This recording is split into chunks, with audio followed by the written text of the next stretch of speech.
ఈ కేసులో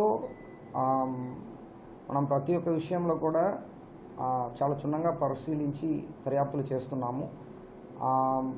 దీంట్లో ఈ సంఘటనల్లో మనం కొన్ని వీడియో ఫుటేజ్లు అదేవిధంగా డ్రోన్ ఇమేజెస్ కూడా మనం సీజ్ చేయడం జరిగింది. అది మనం ఫోరెన్సిక్ ల్యాబ్ కూడా పంపించడం జరిగింది. యాక్చువల్లీ ఈ ఫోరెన్సిక్ ల్యాబ్ రిపోర్ట్స్లో కూడా మార్ఫింగ్ కానీ ఎడిటింగ్ కానీ లేనట్టు మనకి సర్టిఫికేట్ కూడా ఇవ్వడం జరిగింది.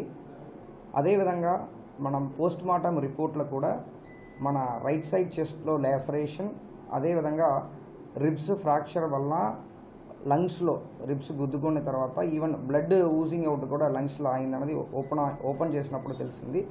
అదేవిధంగా లివర్లో కూడా లాసరేషన్ ఉన్నట్టు మనకి రిపోర్ట్స్ క్లియర్గా రావడం జరిగింది. అది కాకుండా ఈ పర్టికులర్ కేసుల్లో కంప్లైనెంట్కి కానీ అందరికీ కానీ అష్యూరెన్స్ మన పోలీస్ తరపు నుంచి ఏమి ఇస్తున్నామంటే ప్రతి ఒక్క ఎవిడెన్సెస్ని కూడా ఫిజికల్ ఎవిడెన్స్గా ఉండొచ్చు, విట్నెసెస్గా ఉండొచ్చు, టెక్నికల్ ఎవిడెన్సెస్గా ఉండొచ్చు, చాలా క్షుణ్ణంగా పరిశీలించి బెస్ట్ ఇన్వెస్టిగేషన్ చేస్తూ మనం కోర్టులో ఆనరబుల్ కోర్టులో ఛార్జ్షీట్ వేయడం అనేది జరుగుతుంది. అంటే నా దర్యాప్తుల వరకు అలాంటి ఏమీ రావట్లేదు. సో వాళ్ళ స్టేట్మెంట్స్ కూడా కొన్ని రికార్డ్ చేయడం జరిగింది. మనం స్టేట్మెంట్స్ రికార్డ్ చేసినప్పుడు అలాంటి ఏమి విషయాలు మాట్లాడలేదు. అండర్ 30 యాక్ట్ అనేది ఇప్పుడు బ్రిటిష్ కాలం నాటు ఇప్పుడు ఏర్పాటు చేశారు, మళ్ళీ ఇది అమలు చేస్తున్నారు, ఇది నిరంకుశానికి నిదర్శన అని ఒక పార్టీ ప్రకటించింది. అంటే పోలీస్ 30 యాక్ట్ ఇప్పుడు ఐపీసీ సిఆర్పిసిలో చేంజెస్ ఆల్రెడీ వచ్చింది. పోలీస్ 30 యాక్ట్ అనేది ఇప్పుడు వరకు చేంజెస్ రావట్లేదు. చేంజెస్ రావడం వరకు కూడా మనం పోలీస్ 30 యాక్టే ఫాలో చేస్తాము. సో మనకి 144 సిఆర్పిసి తర్వాత ఈ క్రౌడ్ కంట్రోల్ కానీ అన్నిటికీ మనం పోలీస్ 30 యాక్టే వాడతాం కాబట్టి అది సబ్ డివిజన్ పోలీస్ ఆఫీసర్ లెవెల్లో ప్రకటన చేస్తారు. ఎవ్రీ మంత్ కూడా అంటే కొంతమందికి డౌట్ ఉంది అంటే ఇప్పుడు ఉందా లేదా అన్నది. Every month sub divisional police officer ఫ్రెష్గా ప్రకటన చేస్తుంటారు ఈ పోలీస్ యాక్ట్. పోలీసులు నా మీద ఒత్తిడి తెచ్చి కంప్లైంట్ మార్చి పెట్టాలి అని అడిగారు, మేము అంగీకరించలేదన్నారు. అదేంటి సార్ అంటే అది అంటే మనకి వాళ్ళు కంప్లైంట్ మన హాస్పిటల్లోనే క్లియర్గా ఇచ్చారు. ఇప్పుడు అందరు కూడా ఉన్నారు అక్కడ. వాళ్ళు ఏమి కంప్లైంట్ ఇచ్చామో అది తీసుకున్నాం, లేకపోతే వాళ్ళు సైన్ చేయాల్సిన అవసరం కూడా లేదు. సైన్ కూడా వాళ్ళు చేస్తారు. ఒకవేళ అబ్జెక్షన్ ఉందంటే సైన్ చేసి ఉండకపోవచ్చు. వాళ్ళు ఇచ్చిన కంప్లైంట్ మేరకే మనము కేసుని రిజిస్టర్ చేసాం. చాలామంది సింగయ్య భార్య భర్త చనిపోయిన బాధలో ఉంది కాబట్టి ఆవిడ గురించి మాట్లాడడం సబబు కాదేమో అన్న సందేహాలు వ్యక్తపరుస్తున్నారు. నేనేమంటానంటే ఆవిడ భర్త పోయిన బాధలో ఉంది నేను కాదని అట్లా, కానీ వైఎస్ఆర్సీపీ పార్టీ నాయకులు ఇచ్చిన స్క్రిప్ట్ చదివేకూడదు. అక్కడ ఆవిడ చాలా చక్కగా చదివేసింది. ఆవిడ మాట్లాడిన స్క్రిప్ట్ ఏదైతే ఉందో ఆ స్క్రిప్ట్ని వాళ్ళు గత వారం రోజులుగా రుద్దుతున్నారు మన పైన. సాక్షి డిబేట్లా కావచ్చు, మా బాతుగుడ్లోడు కావచ్చు, ఇంకా ఇద్దరు ముగ్గురు మేధావులు కావచ్చు, సేమ్ స్క్రిప్టు అంబులెన్స్లోనే ఏదో జరిగింది. అంతకు ముందు వరకు కూడా జగన్ కారు కింద పడినా సరే సింగయ్య చెంగుమని డ్యాన్స్ చేసాడు. అక్కడ బ్రేక్ డ్యాన్స్ చేసాడు. బ్రేక్ డ్యాన్స్ చేసి అక్కడి నుంచి ఇక్కడికి, ఇక్కడి నుంచి అక్కడికి దూకేసి కూడా లేడి పిల్లలాగా ప్రమాణంగా మాట్లాడేశాడు. అంబులెన్స్లోకి ఎక్కిన తర్వాత ఏదో జరిగింది. ఇది గత వారం రోజులుగా వైఎస్ఆర్సీపీ పార్టీ నాయకులు, కార్యకర్తలు, సాక్షి మీడియా, సాక్షిలో కూర్చున్న మేధావులు, కొంతమంది యూట్యూబర్ మా బాతుగుడ్లు అన్నట్టు వీళ్ళంతా కూడా జనాలపైన రుద్దేసే ప్రయత్నం చేశారు. వర్కౌట్ అవ్వలేదు కాబట్టి నిన్న సింగయ్య భార్యని తీసుకొచ్చి ఆవిడకు ఒక స్క్రిప్ట్ ఇచ్చి యాజ్ ఇట్ ఈజ్గా ఉన్నట్టుగా చదివేమన్నారు. అలాగే చదివేసింది ఆవిడ. ఏమని చదివేసింది? మొదట హాస్పిటల్లో నా భర్తతో నేను మాట్లాడాను, నా భర్త నా పేరు చెప్పాడు, మా మామయ్య పేరు చెప్పాడు, నా ఇద్దరు కొడుకుల పేర్లు చెప్పాడు, బాగానే ఉన్నారు కదా. తర్వాత మళ్ళీ ఏమైనా మాట మార్చింది? అంబులెన్స్లోనే ఏదో చేశారు, నాకు అనుమానం ఉందని చెప్పేసి అని మాట్లాడతారు. అవునా? మరి హాస్పిటల్లో బ్రహ్మాండంగా మాట్లాడితే అంబులెన్స్లో ఏదో ఎవరో చేసేస్తారండి కదా. ఏమైనా పొంతన ఉందా? పొంతన లేదు. సరే, ఇంకొక విషయం, అసలు దెబ్బలే తగలేదు ఆవిడ చెప్పిన మాటలో. అసలు అది దెబ్బలే కాదు, బ్రహ్మాండంగా ఉన్నాడు, కాలు మీద కాలు వేసుకొని డ్యాన్స్ వేసాడు బ్రహ్మాండం. మరి అలాంటప్పుడు అంబులెన్స్ నుంచి తీసుకెళ్ళారండి? అంబులెన్స్లో తీసుకెళ్లాల్సిన అవసరం ఏముందో? లేదు కదా.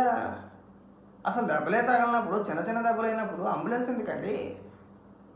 సరే అంబులెన్స్లో తీసుకెళ్ళారు. అంబులెన్స్లో ఎవరు ఉంటారో మెడికల్ స్టాఫ్ ఉంటారు కదా, లేదంటే సింగయ్యతో పాటు ఇతర వైసీపీ నాయకులన్నా ఉండాలి, వైసీపీ కార్యకర్తలన్నా ఉండాలి.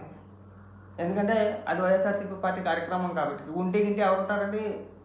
వైసీపీ నాయకులు, వైసీపీ కార్యకర్తలు ఉండాలి. లేదంటే సింగయ్యకి సంబంధించిన వ్యక్తులు ఎవరైనా సరే, తెలిసిన వ్యక్తులు ఎవరైనా ఉండాలి.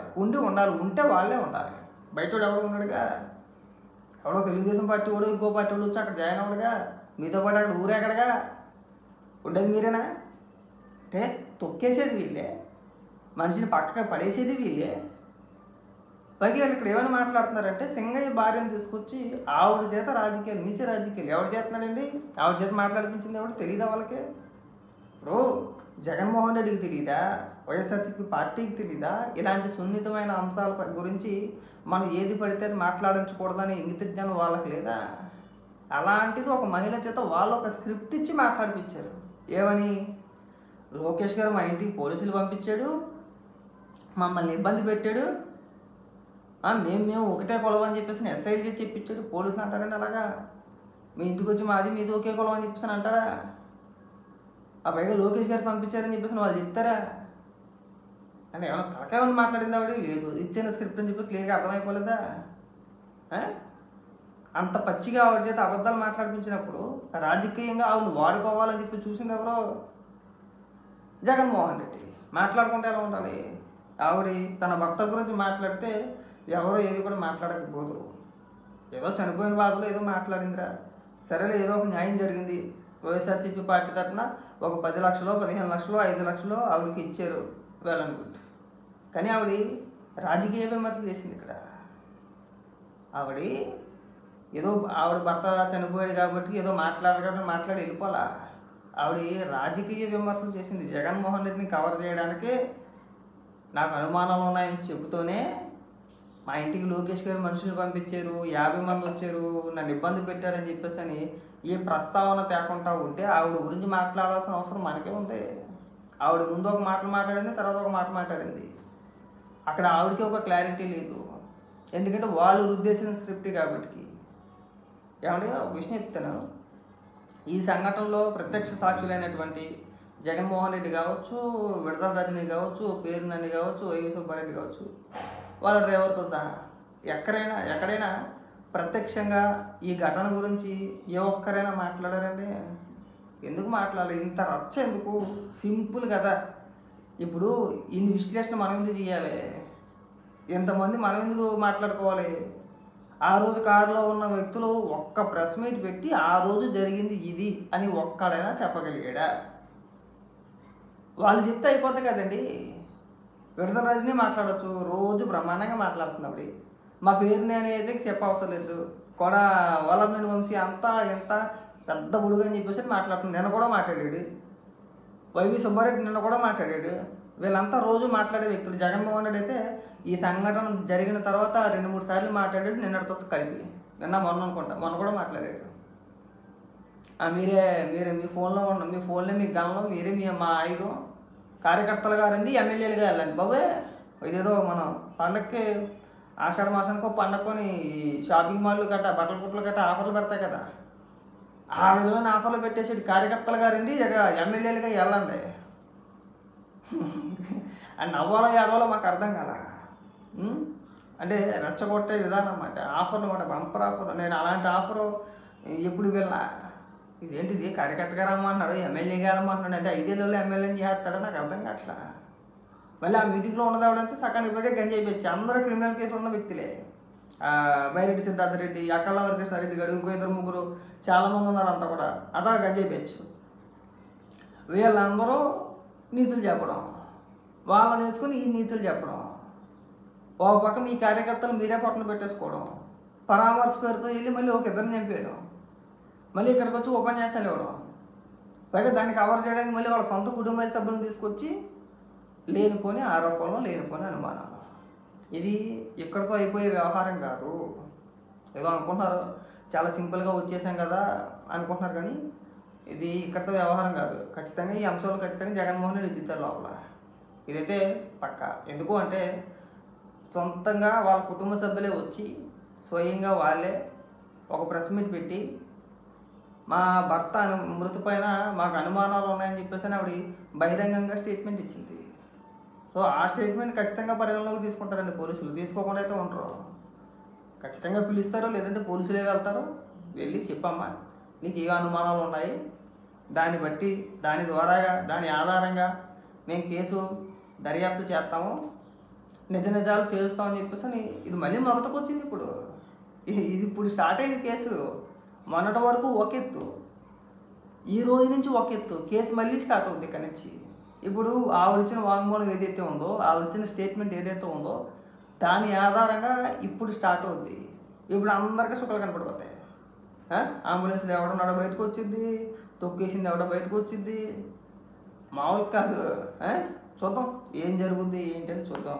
మా రిక్వెస్ట్ ఏంటంటే జగన్మోహన్ రెడ్డి ఇలాంటి నీచ రాజకీయాలు చేయడం మానే, బాధితులతో మాట్లాడవచ్చు మాట, అర్థమైందా? అదే మళ్ళీ పైగా అక్కడ కూడా జగన్మోహన్ రెడ్డి భజనేసి ఉంటాయి. ఇప్పుడు ఆవిడ భర్త చనిపోయాడు, ఓకే, ఆవిడ మొక్కలు బాధ కనపడిందా? లేదు. సరే బాధ ఉంటే ఉండొచ్చు, మరి పక్కన పెట్టేసేయండి. కనపడిందా కనపడలేదని చెప్పేసి మనం మాట్లాడకూడదు, ఉందే అనుకుందాం. ఆవిడ ఏమని మాట్లాడుతుంది, మాకు జగన్ అన్న అంటే చాలా అభిమానం. అక్కడ చెప్పాల్సిన పదం కాదు కదా అది, ఏమన్నా అక్కడ మాట్లాడాల్సిన మాట కాదు కదా. మరి అది స్క్రిప్ట్ అనాలా ఇంకోటి అనాలా? నేనైతే స్క్రిప్ట్ అంట. ఆవిడకి ఒక స్క్రిప్ట్ ఇచ్చి మీరు వారం రోజులు బట్టి రుద్దే స్క్రిప్ట్ ఏదైతే ఉందో ఆ స్క్రిప్ట్ ఆవిడకి ఇచ్చి ఆవిడ చేత మీరు మాట్లాడిపించారు, అది తప్పు. ఇంకెప్పుడు కూడా ఇలాంటి పిచ్చ ప్రయోగాలు చేయమాకండి.